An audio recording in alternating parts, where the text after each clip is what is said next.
எங்க பார்த்தாலும் நீங்க எங்க பார்த்தாலும் நீ എന്താ ടെൻഷൻ പண்றது? എന്റെ സുധീരേട്ടനെ നമുക്ക് ഡ്രാക്കുള ആയിട്ടാണ്. He's a Dracula man. Yes. Indian Dracula. വേൾഡില് ഇന്ത്യൻ ഡ്രാക്കുള ടൈപ്പ് ചെയ്താൽ ഗൂഗിളിൽ ടൈപ്പ് ചെയ്താൽ സുധീർ.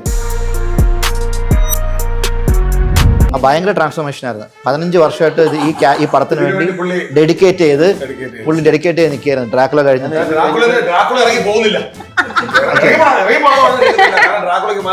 പിന്നെ പരുവത്തിന് വിട്ടാണ് ഈ ക്യാരക്ടറിൽ കയറിയത്. അതിനിടയ്ക്ക് പോയിട്ട് അൽഫാം കഴിച്ചിട്ട് ക്യാൻസർ വന്നെന്ന്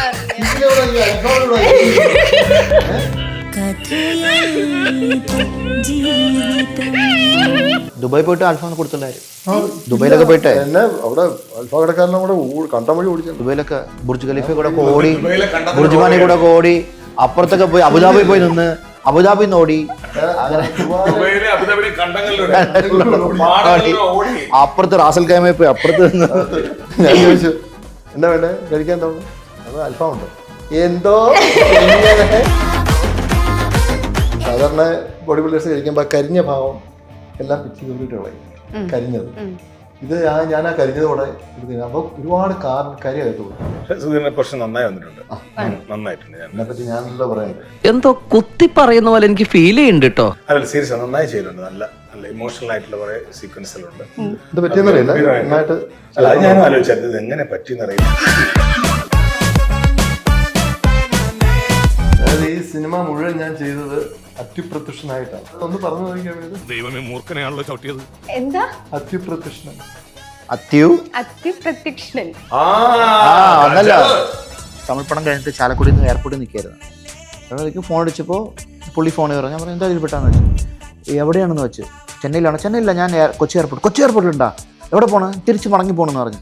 പോലെ തിരിച്ചു വന്ന് പറഞ്ഞു. കാര്യമുണ്ട്, ഞാൻ പറയാമെന്ന് പറഞ്ഞു. ഇത് ദിലീപാണ് ഫിക്സ് ചെയ്തിരിക്കുന്നത്. അവർക്ക് ആർക്കും ഇത് വേണ്ട. അത് റിയാസ് ചെയ്ത് ശരിയാവില്ല. റിയാസ് ആക്ഷൻ ചെയ്യുന്ന ആളല്ലേ. ദിലീപ് ഞാൻ ഇങ്ങനെ ഒറ്റയ്ക്കിരിക്കുമ്പോൾ അല്ലെങ്കിൽ ആരെങ്കിലും ഇരിക്കുമ്പോൾ ഞാൻ ഇങ്ങനത്തെ കൊപ്രത്തരം കാണിക്കും. ഓക്കെ, അപ്പോൾ ദിലീപിനറിയാം റിയാസ് ഇത് ചെയ്യും. ഒരു ആക്ടറെ സംബന്ധിച്ചിടത്തോളം ഒരു ഭയങ്കര ഒരു ദിലീപേട്ടൻ നമുക്ക് തന്നൊരു വിശ്വാസം. ഒരു ആക്ടർ വേറൊരു ആക്ടറെ മനസ്സിലാക്കുന്നതാണ്. Krishna Leela, Joy Alucas, world's favorite jeweler. Hi hello everyone, welcome back to the show. ഇന്നത്തെ എൻ്റെ ഗസ്റ്റ് എന്ന് പറയുന്നത് 3 എനർജറ്റിക് പേഴ്സൺസ് ആണ്. Riyas Khan, Aneesh Ravi and Sudheer Sukumaran. Welcome to the show. Thank you. എന്തൊക്കെയുണ്ട് വിശേഷങ്ങൾ? ഹാപ്പി അല്ലേ? അടിച്ചു കയറി വാ, അടിച്ചു കയറി വരട്ടെ. നമുക്ക് അടിയിൽ തന്നെ തുടങ്ങാം. ഞാൻ റിയാസ് ഖാനെ കാണുമ്പോൾ, അതായത് എൻ്റെ ലൈഫിൽ എപ്പോഴെങ്കിലും കാണുമ്പം ഞാൻ വിചാരിച്ചിരുന്ന ഒരു കാര്യമാണ്, എനിക്ക് ആ ദുബായ് ജോസിന്റെ ഒരു ഡയലോഗ് നേരിട്ട് കേൾക്കണോ? ഭാസ്കര, എല്ലാവർക്കും എന്താന്ന് വെച്ചാൽ കൊടുക്ക്. കള്ളോ കപ്പയോ കരിമീനോ കൊഞ്ചോ എല്ലാം പോരട്ടെ. എന്റെ വക എല്ലാരും അടിച്ചു കയറി വാ. അതെ, അയ്യപ്പൻ കാണാൻ വാ. നിങ്ങൾ രണ്ടുപേരും കൂടി ലാസ്റ്റ് എനിക്ക് തോന്നുന്നു കൊച്ചി രാജാവിലാണോ ഒരുമിച്ച് 6 പടം ഒരുമിച്ച് അഭിനയിച്ചിട്ടുണ്ട്. കൊച്ചി രാജാവ്, പിന്നെ 2-3 പടം കൂടെ ഉണ്ട്. DNA. കൊച്ചി രാജാവിലെ ഫേമസ് ഡയലോഗ് എന്താന്ന് ഓർമ്മയുണ്ടോ? അതിനകത്ത് എങ്ക பார்த்தாலும் நீங்க നീ പിന്നെ എൻ്റെ ടെൻഷൻ പண்றേ. ഞങ്ങൾ തമ്മിലുള്ള ഒരു ഡയലോഗ് ഉണ്ട്, സമയ ശർമ്മ. അത് ഞങ്ങൾ തമ്മിലുള്ള ഒരു ഡയലോഗാണ്. അത് ഇതില് ഈ സിനിമ. ഈ സിനിമയില് ഞാൻ കൊച്ചി രാജാവ് കൊച്ചി രാജാവിനെ പറ്റി പറയാനുള്ള ഇവിടെ അതല്ല. അപ്പൊ ഇതിനകത്ത് ഞങ്ങൾ തമ്മിലുള്ള ഡയലോഗ്. നിങ്ങൾ 3 പേരും കോമ്പിനേഷൻ ഉണ്ടോ? ഇല്ല, ഞങ്ങൾ രണ്ടുപേരും കണ്ടുമുട്ടുന്നുണ്ട് ക്ലൈമാക്സിൽ. ഞങ്ങൾ രണ്ടും കണ്ടുമുട്ടുന്നുണ്ട്. ഞാൻ രണ്ടുപേരെയും കാണുന്നുണ്ട്. ഓക്കെ, 3 പേരും കൂടെ ഒരുമിച്ച് കോമ്പിനേഷൻ. ഞങ്ങൾ കോമ്പിനേഷൻ വരാൻ പോയപ്പോഴത്തേക്ക് ഞങ്ങൾ രണ്ട് വഴിക്ക് തിരിഞ്ഞു പോയി. ജസ്റ്റ് അല്ലെങ്കിൽ ഈശ്വര, ഇത് കളിയാക്കുന്നതാണോ? സിനിമ ഉണ്ടായാലും മനസ്സിലാവണോ? സിനിമ കറക്റ്റ് ആയിട്ട് മനസ്സിലാവും. സിനിമ വളരെ കൃത്യമായിട്ട് പറയും. ഓക്കെ, ഇപ്പം എനിക്ക് തോന്നുന്നു റിയാസ് ഒക്കെ കുറേ നാളുകളായിട്ട് സിനിമ ഫീൽഡിൽ നിൽക്കുന്ന ഒരാളാണ്. കുറേ സൂപ്പർ സ്റ്റാർസിൻ്റെ കൂടെയൊക്കെ അഭിനയിച്ചിട്ടുണ്ട്. കുറേ കാലങ്ങളായിട്ട് നിന്ന് വരുന്നു. ശരിക്കും അന്നത്തെ ഒരു സിനിമയും ഇന്നത്തെ ഒരു സിനിമയും തമ്മിൽ എന്തെങ്കിലും ഒരു ഡിഫറൻസ് എന്ന് പറയാൻ എന്തെങ്കിലും ഫീൽ ചെയ്തിട്ടുണ്ടോ തുടങ്ങിയ സമയത്ത്? ഡിഫറൻസ് എപ്പോഴും സിനിമയിൽ കാണാം. ഡിഫറൻസ് ഇല്ലെങ്കിൽ സിനിമ മുന്നോട്ട് പോവില്ല. ഈച്ച് ആൻഡ് എവറി ടൈം ഡിഫറെൻ്റായ സിനിമ വരണം, ഡിഫറെൻ്റായ ആൾക്കാർ വരണം. സിനിമയിനാലും ഡിഫറൻസ് ഉണ്ടാകണം, എന്നാലേ അത് പുതുമയായിട്ട് നിൽക്കുള്ളൂ. സിനിമ എപ്പോഴും സിനിമ എന്ന് പറഞ്ഞത് നമ്മളിങ്ങനെ നോക്കിയിരിക്കുന്നതാണ് സിനിമ. ആ സിനിമക്കാരെ ആവശ്യമില്ല, നമുക്കാണ് സിനിമ എല്ലാവർക്കും ആവശ്യം. സിനിമയിൽ കുറേ പുതുമകൾ ഉണ്ടാകണം, പുതുമകൾ വരണം, ആ പുതുമകളിലും നമ്മളും കാണണം. So that is that. Okay. ശരിക്കും സുധീരേട്ടനെ നമുക്ക് ഡ്രാക്കുള ആയിട്ടാണ്. Dracula man. Yes, Indian Dracula. ആ ഇന്ത്യൻ ഡ്രാക്കുള. ഭാഗ്യല്ലേ പിന്നെ ഇന്ത്യൻ ഡ്രാക്കുള ടൈപ്പ് ചെയ്ത് കഴിഞ്ഞാല് ആദ്യം വരുന്നത് എന്റെ വേൾഡില് ഇന്ത്യൻ ഡ്രാക്കുള ടൈപ്പ് ചെയ്താൽ ഗൂഗിളിൽ ടൈപ്പ് ചെയ്താൽ സുധീർ. ശരിക്കും ഡ്രാക്കുളന്ന് അയ്യപ്പനിലേക്ക് ഈ ഒരു ജേർണി ഭയങ്കര ട്രാൻസ്ഫോർമേഷൻ ആയിരുന്നു. 15 വർഷമായിട്ട് ഈ പടത്തിന് വേണ്ടി പുള്ളി ഡെഡിക്കേറ്റ് ചെയ്ത് dedicate നിൽക്കുകയായിരുന്നു. ഡ്രാക്കുള കഴിഞ്ഞ് ഡ്രാക്കുള ഇറങ്ങി പോകുന്നില്ല. കാരണം ഡ്രാക്കുളയ്ക്ക് മലയാളം അറിയില്ലല്ലോ. പിന്നെ പറഞ്ഞ ഇവർ പരുവത്തിന് വിട്ടാണ് ഈ ക്യാരക്ടറിലേക്ക് കയറിയത്. ഇത്രയും വർഷം ഡെഡിക്കേഷൻ ആയിരുന്നു അതിന്റെ. ഇടയ്ക്ക് അതുകൊണ്ടാണ് കുറച്ച് പടം ചെയ്യാതിരുന്നത് തന്നെ. മാറി നിന്നു. ചെയ്യാതിരുന്നോന്നല്ല, അതിനിടയ്ക്ക് പോയിട്ട് അൽഫാം കഴിച്ചിട്ട് ക്യാൻസർ വന്നെന്ന് എന്താ ടെൻഷൻ പണ്ടത്? എന്റെ അതെന്താന്നറിയോ, എനിക്കൊക്കെ ഞാൻ എപ്പോഴും അൽഫാം കഴിക്കുന്ന ആളാണ്. അപ്പൊ ഞാൻ സുധീറേട്ടന്റെ ഒരു വീഡിയോ ഞങ്ങളുടെ ഗ്രൂപ്പിൽ കൂടെ ഒക്കെ കിടന്നു പോയി അൽഫാം. അത് പിന്നെ ഞാൻ അൽഫാം കഴിക്കൽ കുറച്ചു. നല്ല കാര്യമല്ലേ മോളെ, അൽഫാം കഴിക്കൽ കുറയ്ക്കരുത്. അൽഫാം പറ്റി ജീവിക്കുന്ന ഒരു ലോഡ് ആളുകൾ ഇവിടെ ഉണ്ട്. ഏതാണ് പറഞ്ഞു കൃത്യമായിട്ട് പറഞ്ഞു. എന്താ കറക്റ്റ് കാര്യം പറയട്ടെ.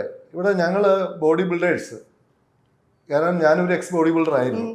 കാരണം ഇപ്പം ഞാൻ കുറച്ച് നാളത്തേക്ക് ഒരുപാട് മസിൽ വേണ്ടാന്ന് പറഞ്ഞ് മാറി നിൽക്കുക. ഞാൻ ഈ ബോഡി ബിൽഡേഴ്സ് സമയത്ത് ഒരു ദിവസം ഒരു 3 ഫുൾ അൽഫാമിൽ പല ടൈമായിട്ട് കഴിക്കുമായിരുന്നു.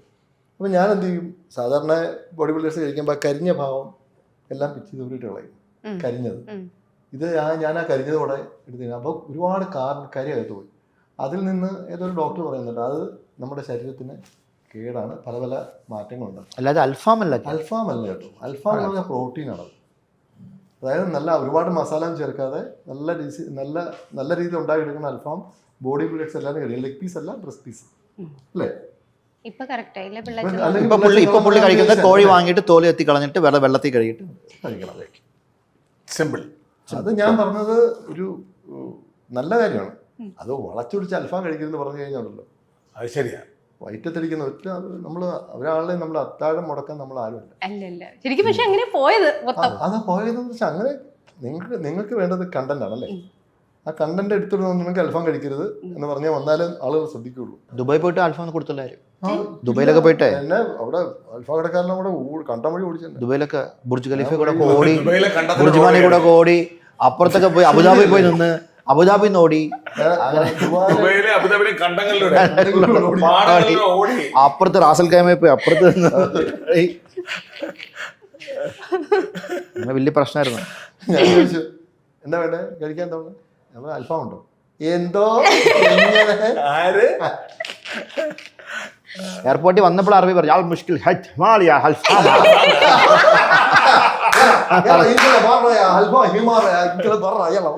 പറഞ്ഞു വിട്ട്. ഞങ്ങളൊക്കെ പറഞ്ഞ് വിസ കൊടുക്കണം പ്ലീസ്, എൻട്രി കൊടുക്കൂ. റിജക്ട് ചെയ്തതുകൊണ്ടാണ്, ഗോൾഡൻ വിസ റിജക്ട് ആയി. അൽഫാം കീറി കളഞ്ഞവിടെ. അയ്യപ്പൻ അവിടെ, അതിൽ ഇതിനകത്തൊന്നും അയ്യപ്പൻ വന്നിട്ടില്ലേ? അയ്യപ്പനെ പറ്റി മാത്രമേ ചോദിക്കാവൂ. ഈ കുട്ടി ചോദിക്കുന്ന അൽഫാം വേറെ വല്ലതും ചോദിക്കണ്ടോ? വേഗം തീർക്കും. ഇതാണ് ലേറ്റ് ആവണം കേട്ടോ, ഇതാണ് ഇന്റർവ്യൂ ലേറ്റ് ആവുന്നത്. 10 മിനിറ്റോടെ സമയം തരാം. എന്റെ പൊന്നി. ഓക്കെ, ഒരു ക്യാരക്ടർ എന്ത് ഫ്രഷ്നെസ് ആയിരിക്കും കൊടുക്കുക നമ്മുടെ ഓഡിയൻസിന്? അല്ല, ഞാൻ ചെയ്തത് ഫ്രഷ് ആയിട്ടാണ് ചെയ്തിരിക്കുന്നത്. ഇനിയിപ്പോ ഏത് രീതിയിൽ ജനം എടുക്കുമെന്ന് എനിക്കറിയില്ല. അവർ ഫ്രഷ് ആയിട്ട് എടുത്താൽ ഞാൻ ഇഷ്ടപ്പെട്ടു. സുധീറിനെ കുറച്ച് നന്നായി വന്നിട്ടുണ്ട്, നന്നായിട്ടുണ്ട്. അതിനെപ്പറ്റി ഞാനല്ലോ പറയണ്ടേ? അല്ല, സീരിയസ് നന്നായി ചെയ്തിട്ടുണ്ട്. നല്ല ഇമോഷണൽ ആയിട്ടുള്ള കുറെ സീക്വൻസുകളുണ്ട്. അല്ല, അത് ഞാനും ആലോചിച്ചത് ഇത് എങ്ങനെ പറ്റിയെന്നറിയില്ല. ഇതൊന്നും ഞങ്ങളല്ല ചെയ്യുന്ന. സ്ക്രിപ്റ്റിൽ എന്തുണ്ടോ, സ്ക്രിപ്റ്റ് എന്താണോ ഉള്ളത്, ആ പ്ലേറ്റിൽ എന്തുണ്ടോ ആ പ്ലേറ്റ് ഉള്ളത് നമുക്ക് ഭക്ഷണം കഴിക്കാൻ പറ്റുള്ളൂ. ആ പ്ലേറ്റ് ഹെൽത്തി പ്ലേറ്റ് ആണെങ്കിൽ എല്ലാവരും ഹെൽത്തി. ഇതിനകത്ത് പോലീസാണോ? ആണ്, പോലീസാണ്. പോലീസ് എന്ന് വെച്ചാൽ അണ്ടർ കവർ ഓഫീസറാണ്. പോലീസ് ലുക്കിലല്ല, ഒരു പോണിറ്റെയിലൊക്കെ ഉണ്ട്, അറിയത്തില്ല പോലീസാണെന്ന്. ദെൻ വെച്ചാൽ പോലീസാണെന്ന് ആ സ്ഥലത്ത് അറിയാൻ പാടില്ല. ഓക്കെ, അങ്ങനെയാണ്. ഇപ്പം എനിക്ക് തോന്നുന്നു കുറേ അധികം ദിലീപ് പടങ്ങളിൽ അഭിനയിച്ചിട്ടുണ്ടല്ലോ റിയാസ്. അപ്പോൾ കമ്പനി നടനായിരുന്നു ദിലീപ് പടങ്ങളിൽ? കാരണം കുറേ കണ്ടിട്ടുണ്ട് നമ്മള്. അങ്ങനെ ഒരു ഒരു ബെസ്റ്റ് അങ്ങനെ പറയാം. ഒരു കോംബോ ആയിരുന്നു. ദിലീപേട്ടൻ്റെ പടങ്ങളില് ഏറ്റവും കൂടുതൽ അഭിനയിച്ചത് ഞങ്ങൾ രണ്ടുപേരും. അതെ അതെ അതെ. ഈ 2 കൺട്രീസിലാണ് വേറൊരു ഗേ ക്യാരക്ടർ കണ്ടത്. അതൊക്കെ ദിലീപ് പറഞ്ഞിട്ടാണ്. ആണോ? ദിലീപ് പറഞ്ഞിട്ടാണ്. സ്ക്രിപ്റ്റിലുള്ളതല്ല. സ്ക്രിപ്റ്റിലൊന്നുമില്ല. ഞാനിവിടെ എയർപോർട്ടിൽ തമിഴ് പടം കഴിഞ്ഞിട്ട് ചാലക്കുടിയിൽ നിന്ന് എയർപോർട്ടിൽ നിൽക്കായിരുന്നു. അപ്പോഴേക്കും ഫോൺ അടിച്ചപ്പോൾ പുള്ളി ഫോണിൽ പറഞ്ഞു. ഞാൻ പറഞ്ഞു എന്താ ദിലീപേട്ടാന്ന് വെച്ച്. എവിടെയാണെന്ന് വെച്ച്. ചെന്നൈയിലാണ്. ഞാൻ കൊച്ചി എയർപോർട്ട് ഉണ്ടാ എവിടെ പോകണം? തിരിച്ച് മടങ്ങി പോകണമെന്ന് പറഞ്ഞു. പോലെ തിരിച്ചു വന്ന് പറഞ്ഞു. ഞാൻ പറഞ്ഞു വണ്ടിയൊക്കെ പോയി തിരിച്ചു പോയി, ഞാൻ ഫ്ലൈറ്റ് കയറാനെന്ന് പറഞ്ഞു. ഞാൻ ഇല്ല വണ്ടി ഇവിടെ തിരിച്ചു വന്ന് പറയാം. എന്താണ് ഒരു കാര്യമുണ്ട് ഞാൻ പറയാമെന്ന് പറഞ്ഞു. അങ്ങനെ തിരിച്ച് ഞാൻ ഇവിടെ ഹോളിഡേയിൽ വന്നപ്പോൾ വൈകുന്നേരമായി. ഹോളിഡേയിൽ വന്നപ്പോൾ ദിലീപ് ഈ ചെയ്യാൻ പോണ കാര്യം പറഞ്ഞ് ഇത് ദിലീപാണ് ഫിക്സ് ചെയ്തിരിക്കുന്നത്. അവർക്ക് ആർക്കും ഇത് വേണ്ട. അത് റിയാസ് ചെയ്ത് ശരിയാവില്ല. റിയാസ് ആക്ഷൻ ചെയ്യുന്ന ആളല്ലേ. റിയാസിൻ്റെ ഇതെന്താണെന്ന് വെച്ചാൽ ദിലീപ് ഞാൻ ഇങ്ങനെ ഒറ്റയ്ക്കിരിക്കുമ്പോൾ അല്ലെങ്കിൽ ആരെങ്കിലും ഇരിക്കുമ്പോൾ ഞാൻ ഇങ്ങനത്തെ കോപ്രത്തരം കാണിക്കും. ഓക്കെ, അപ്പോൾ ദിലീപിനറിയാം റിയാസ് അത് ചെയ്യും. He knows that I will do it. Okay, ഈ ഫെമിനിറ്റി ഉള്ള സാധനം റിയാസ് ചെയ്യുമെന്ന് അറിയാം. ഓക്കെ, ഞങ്ങൾ കുറേ ഡയലോഗ് അങ്ങോട്ടും ഇങ്ങോട്ടും പറഞ്ഞിരിക്കും. ഇങ്ങനെ കുറേ കാര്യങ്ങൾ പറയും. അപ്പോൾ പുള്ളിക്കറിയാം. ഞാൻ സെറ്റിൽ വന്നപ്പോഴും വലിയൊരു ഒരു ഹാപ്പി മൂഡല്ലായിരുന്നു. അപ്പോൾ എന്താ വെച്ചാൽ റിയാസ് ചെയ്യട്ടെ. പിന്നെ റിയാസിനെ വിളിച്ചു വരുത്തിയിട്ട് പിന്നെ വേണ്ടെന്ന് പറയണം അങ്ങനെയാണ്. അപ്പോൾ അത് ശരിയാവില്ല. എന്തായാലും പുള്ളി വന്നു കഴിഞ്ഞില്ല. ഇനി എന്ത് അല്ല കുഴപ്പമില്ല. അതിന് പുള്ളി ഞാൻ സംസാരിച്ചില്ല റിയാസിനോട്. ഗസ്റ്റ് അപ്പിയറൻസ് എന്ന് പറഞ്ഞു. ഗസ്റ്റിനോട് വരാമെന്ന് പറഞ്ഞു. റിയാസ് ഞാൻ പറഞ്ഞപ്പോൾ ഓക്കെ പറഞ്ഞു. അതിന് കുഴപ്പമില്ല, അത് നിങ്ങൾക്ക് ഇഷ്ടപ്പെട്ടില്ലെങ്കിൽ റിയാസ് അത് ഇഷ്യൂ ആക്കണ്ടെന്ന് പറഞ്ഞു. അങ്ങനെ വന്ന് ചെയ്തു. പിന്നെ ചിരിയായി എല്ലാവരും കൂടി അടക്കിടന്നു. ദിലീപിൻ്റെ അതുപോലെ തന്നെ ഈ ഇപ്പം ഹിറ്റായിട്ട് ഇന്ന് ഈ പറയുന്ന കൊച്ചിരാജ ഉൾപ്പെടെ മര്യാദരാമനാണെങ്കിലും അതിലൊക്കെ എന്നെ വിളിക്കുന്നത് എല്ലാം രാത്രിയിലാണ്, പിറ്റേ ദിവസം ഷൂട്ടിന്. കാരണം ഈ കൊച്ചിരാജാവിൻ്റെ വേഷം അറിയാം. ഇതൊരാൾ വന്ന് അഭിനയിച്ച് അത് ശരിയായില്ല, ഇഷ്ടപ്പെടാഞ്ഞിട്ട് ദിലീപേട്ടൻ പറഞ്ഞു സുധീറിനെ വിളിക്കാൻ. അപ്പോൾ അത് ജോണിച്ചേട്ടൻ അത് കൊള്ളാമല്ലോ, വിളിക്കുക. രാത്രിയെ കൊള്ളു തന്നെ. രാവിലെ എന്താ ഷൂട്ട് തുടങ്ങി, ഗെറ്റപ്പ് മാറ്റി ഫസ്റ്റ് സീൻ മറ്റേ ജിം അടിച്ചോണ്ടിരിക്കുമ്പോൾ സൂര്യ എന്താ മലയാളിത്തം അവനെ അടിച്ച് എന്ത് പരുവത്തിലാക്കിയതെന്ന് പറഞ്ഞ ഡയലോഗ് ഇല്ല, അതാണ് ഫസ്റ്റ് ഷോട്ട് അല്ലേ, കോയമ്പത്തൂർ ജിമ്മിൽ വെച്ച്. അങ്ങനെയാണ്. അതുപോലെ മര്യാദരാമനകത്ത് ഒരാളെ കൊണ്ടുവന്ന് ഓടി പുള്ളിക്ക് പറ്റുന്നില്ല. അതിനെ ആരെ വിളിക്കും സുധീർ ഭായി. അങ്ങനെയാണ് ആ ക്യാരക്ടർ പല സിനിമയിലും പലരും വന്ന് ചെയ്തിട്ട് ശരിയായിട്ട് എന്നെ വിളിച്ചു. അത് ഒരു ആക്ടറെ സംബന്ധിച്ചിടത്തോളം ഒരു ഭയങ്കര ഒരു ദിലീപേട്ടൻ നമുക്ക് തന്നൊരു വിശ്വാസമാണ്. ഒരു ആക്ടർ വേറൊരു ആക്ടറെ മനസ്സിലാക്കുന്നതാണ്. അടുത്തത് അതിനവിടെ അയ്യപ്പൻ ഇരിക്കുന്നു. നെക്സ്റ്റ് അല്ല, നമ്മൾ അതീതാണല്ലോ ഇങ്ങോട്ട് പോകുന്നത്. ഇപ്പൊ അനീഷേട്ടനാണെങ്കിലും സിനിമയിലാണെങ്കിലും സീരിയലിലാണെങ്കിലും അഭിനയിച്ചിട്ടുണ്ടല്ലോ. ഇതിൽ രണ്ടിലും അഭിനയത്തിന് എന്തെങ്കിലും വ്യത്യാസം തോന്നിയിട്ടുണ്ടോ? ഇല്ല, സെയിം ആണ്, വേറെ വ്യത്യാസങ്ങളൊന്നുമില്ല. ഓക്കെ. ഞാൻ നാടകത്തിൽ അഭിനയിച്ചിട്ടുള്ള ആളാണ്. ഞാൻ പരീക്ഷണ നാടകങ്ങള്, പ്രൊഫഷണൽ നാടകങ്ങള്, തിയേറ്റർ നാടകങ്ങള്. നാടകമാണ് എൻ്റെ ഒരു ബേസ്. അത് കഴിഞ്ഞിട്ടാണ് ഞാൻ ഇതിലേക്ക് വരുന്നത്. ഓക്കെ. അപ്പൊ എങ്ങനെയാണ് ഇപ്പം നമ്മൾ കണ്ടിരുന്ന ഇപ്പൊ പോസ്റ്റേഴ്സ് ഒക്കെ കാണുമ്പോൾ നമുക്കൊരു ഡിവോഷണൽ മോഡൊക്കെയാണ് തോന്നുന്നത്. എന്ത് ജോണറാണ് movie? Thriller action. Thriller action, yes. Devotional മൂന്നും ഉണ്ട്. മൂന്നും ചേർന്ന എങ്ങനെയാണ് ആക്ഷൻ ഹീറോ ആയിട്ടാണ് നമ്മൾ റിയാസ് ഖാനെ കണ്ടേക്കുന്നത്. അപ്പോൾ ഇതിലും അതേ ഒരു ക്യാരക്ടർ തന്നെയാണോ? മാറ്റമില്ല, ആക്ഷനാണ്. പക്ഷേ ആക്ഷൻ വേറെ രീതിയിലാണ്. ഇൻവെസ്റ്റിഗേഷൻ ചെയ്യാൻ വരുന്ന ഒരു ഓഫീസറാണ്. അത് എന്താണ് ഇൻവെസ്റ്റിഗേഷൻ, എന്തിനു വേണ്ടിയാണ് വരുന്നത്, അത് അയ്യപ്പനെ ആരും പ്രൊട്ടക്റ്റ് ചെയ്യേണ്ട, അയ്യപ്പൻ നമ്മളെ പ്രൊട്ടക്റ്റ് ചെയ്തോളും. പക്ഷേ ആ ഒരു ചുമതല അത് ശബരിമല ആ ഏരിയയിൽ എന്തോ ഒരു സംഭവം നടക്കും, അത് പ്രൊട്ടക്റ്റ് ചെയ്യണം. ആ ഒരു സിറ്റുവേഷനിൽ വരുന്നൊരു ഓഫീസറാണ്. ഓക്കെ. എന്താണ് സുധീരന്റെ ഒരു ക്യാരക്ടർ എന്താണ്? കാരണം നമ്മൾ കണ്ടേക്കുന്നതിലും ഡിഫറെന്റ് ആയിട്ട് വരുന്ന ടൈപ്പ് ഒരു ക്യാരക്ടറാണോ ഇതിനകത്ത്? അതെ. എന്താണ് ക്യാരക്ടർ എന്ന് പറയാൻ പറ്റും? സാധാരണ മിക്ക പടത്തിലും കാണുന്ന പോലെ ഈ വില്ലനിസമുള്ള കഥാപാത്രം അല്ലെങ്കിൽ ഒരു അടിപിടി അങ്ങനെയൊന്നുമില്ല. സാധാരണ ഒരു കുടുംബസ്ഥനായ ഒരു ഭാര്യയും കുട്ടിയായിട്ടൊക്കെ ഒതുങ്ങി ജീവിക്കുന്ന, അവന് ബിസിനസ്സും കാര്യങ്ങളൊക്കെ ആയിട്ടൊക്കെ ജീവിക്കുന്ന ഒരു കഥാപാത്രം. ദൈവവിശ്വാസമില്ല, അന്ധവിശ്വാസം കൊണ്ട് എതിരായിട്ടുള്ള ഒരു കഥാപാത്രം. പേര് ശബരി. അപ്പൊ ചോദിക്കുക ഈ ശബരി എന്ന ഈ വിശ്വാസം ഇല്ലാത്ത ചോദിക്കണം എന്താണ് ചോദിച്ചു? പറഞ്ഞോളൂ. ചോദിക്കണം ക്വസ്റ്റ്യൻ ആയിട്ട് ചോദിക്കണം. ക്വസ്റ്റ്യൻ ആയിട്ട് ചോദിക്കണോ? ആ ശബരി എന്ന ക്യാരക്ടർ എന്തുകൊണ്ടാണ് ദൈവവിശ്വാസം ഇല്ലാത്തത്? അങ്ങനെയല്ല, ഈ ദൈവവിശ്വാസം ഇല്ലാത്ത ഒരു ക്യാരക്ടർ എന്തുകൊണ്ട് എന്തുകൊണ്ട് ശബരി എന്നുള്ള പേര് വന്നു? പേരൻസ് ഇട്ടതായിരിക്കും. അല്ല, അത് പേരൻസ് അത് പറയണം. അതിനുവേണ്ടി ഓ, അത് ചോദിച്ചാലേ അതിന്റെ ഉത്തരം കിട്ടുള്ളൂ. അത് പറയും. ഞാൻ പറഞ്ഞു. ഞാൻ ഒന്നും കൂടി ചോദിക്കണോ? റിപ്പീറ്റ് ചോദിക്കാം. ചില സാധനങ്ങൾ ഞാൻ പ്ലാൻ ചെയ്ത് മനസ്സിൽ വെച്ചിരുന്നതെല്ലാം ചീറ്റി പോകുമ്പോ ചിലതൊന്നല്ല, ഇല്ല അങ്ങനെ ആയി പോകുമ്പോ എന്തൊരു വിഷമമായിരിക്കുന്നു. ചില സാഹചര്യങ്ങളിൽ ചില കാര്യങ്ങൾ കഴിഞ്ഞു പോകും. മനഃപൂർവ്വം നമ്മൾ വരുത്തി വെച്ചാണ്. സാരമില്ല. സോറി, എന്റെ ഭാഗത്ത് തെറ്റുണ്ട്, പറയാൻ പാടില്ല. കാജലിന്റെ ഭാഗത്ത് സൂര്യ. അല്ല, കാജലിന്റെ ഭാഗത്ത് തന്നെയാണ് തെറ്റ്. തെറ്റ് നിന്റെ ഭാഗത്താണ്. ഓക്കെ, അപ്പം അനീഷേട്ടൻ എങ്ങനെയാ സിനിമയിലേക്ക് എത്തുന്നത്? ഞാൻ എന്റെ ക്യാരക്ടറിന്റെ പേര് മണികണ്ഠൻ എന്നാണ്. ഓ, അയ്യപ്പൻ. പക്ഷെ ഞാനല്ല അയ്യപ്പൻ കേട്ടോ. അതെ, ഓക്കെ. പിന്നെ ഒരു പട്ടാളക്കാരനാണ്, ഫാമിലിയാണ്. അച്ഛനായിട്ട് കോട്ടയം രമേശേട്ടൻ, അമ്മ കുടശ്ശനാടകം എന്നോട് അഭിനയിക്കുന്ന വൈഫായിട്ട് അഭിനയിക്കുന്ന ഷിഫാൻ എന്നൊരു പുതിയ കുട്ടിയാണ്. അങ്ങനെ ഈ പറഞ്ഞ പോലെ ഒരു യാത്രയാണ്, ശബരിമലയിലേക്കുള്ള ഒരു യാത്രയാണ്. അതിലൂടെ സിനിമയും സഞ്ചരിക്കുന്നു. ഇടയ്ക്ക് വെച്ച് ഞങ്ങളെല്ലാം കണ്ടുമുട്ടുന്നു. എന്തായാലും ഒരു ശുഭപരിയാസയായി നമ്മൾ ഭക്തിക്ക് സ്ഥാനം കൊടുത്തുകൊണ്ട് തന്നെ ഒരു ത്രില്ലറായിട്ടുള്ള ഒരു ഹോംലി ഡിവോഷണൽ മൂവിയാണ്. ഓക്കെ, അതും 5 ഭാഷകളില് അല്ലേ? അതിലൊരു കുറവില്ല. പാൻ ഇന്ത്യൻ ലെവല് തന്നെ. മലയാളിയുടെ മാത്രം സ്വന്തം അല്ലല്ലോ. അത് ഞാൻ പറയാൻ വെച്ചിരിക്കുന്നു. പിന്നെ മാനസികമായിട്ട് ചില സ്ഥലങ്ങളിൽ തകർന്നു പോകുന്നു. ഞാൻ കയറി വരും. ഇവർക്കൊക്കെ സ്വന്തമല്ലേ? തമിഴ്, തെലുങ്ക്, ഹിന്ദി, കന്നഡ, മലയാളം. നിങ്ങൾ തന്നെയാണോ ഡബ് ചെയ്തേ? എന്ത് ടോക്ക് അത്? പിന്നെ അതെന്താ അങ്ങനെ ചോദിച്ചത്? അല്ല, ചോദിച്ചതാണ്. ധൈര്യത്തിൽ അങ്ങനെ ചോദിച്ചത്? പിന്നെ അല്ല, കന്നഡയൊക്കെ അതൊക്കെ ഡബ്, അതൊക്കെ ആര് ഡബ് ചെയ്ത്? ഡബ് ചെയ്യാൻ എന്താ പ്രശ്നം? പ്രശ്നം സാധാരണ ഡബിങ്ങിനെക്കാളും കുറച്ചും കൂടി ലിറ്റിൽ എഫേർട്ട് അതിട്ട് ചെയ്യാത്രേ ഉള്ളൂ. ഞാൻ തെലുങ്കും ഹിന്ദിയും ഞാൻ ചെയ്തു. കന്നഡ അനീഷ്. കളിയാക്കുന്നതാണോ? ഉറുദു ഒന്നുമില്ല, കന്നഡ ഒക്കെ ചെയ്തിട്ടുണ്ട്. ഉറുദുലേക്ക് പോയിട്ടല്ലേ, പോകാൻ പോകും. മലയാളം പക്ഷെ മലയാളത്തിലൊരു പുതിയ ഭാഷ നമ്മുടെ ഈ ഇതിനകത്ത് പുസ്തകങ്ങളിലൊന്നും ഇല്ലാത്തൊരു ഭാഷ. എന്താ ഭാഷ? അത്യുഷ്ടപ്പെട്ട മറന്നുപോയി. അതായത് ഈ സിനിമ മുഴുവൻ ഞാൻ ചെയ്തത് അത്യുപ്രത്യക്ഷനായിട്ടാണ്.